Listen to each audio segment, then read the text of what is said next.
પશ્ચિમ બંગાળ, આસામ અને પોંડિચેરીમાં વિધાનસભાની ચૂંટણીઓમાં ભારતીય જનતા પાર્ટીને મળેલા ભવ્ય વિજય પગલે હજીરાના મોરા ગામમાં જોરદાર ઉત્સવનું વાતાવરણ જોવા મળ્યું હતું.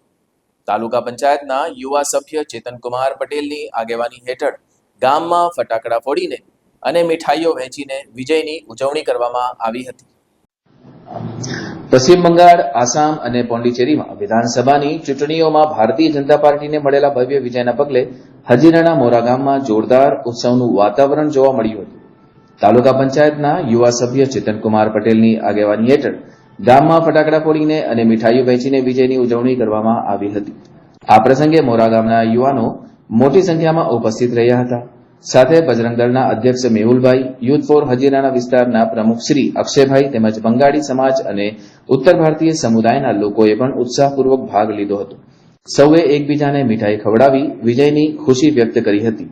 ચેતનકુમાર પટેલે કહ્યું કે આ વિજય દેશમાં વિકાસ અને રાષ્ટ્રવાદની ભાવનાનો વિજય છે. લોકોએ ભાજપની નીતિઓ અને નેતૃત્વ પર પૂરો ભરોસો દાખવ્યો છે. તેમણે આગામી સમયમાં પાર્ટીની વિકાસ યોજનાઓને વેગ આપવાની પણ વાત કરી હતી.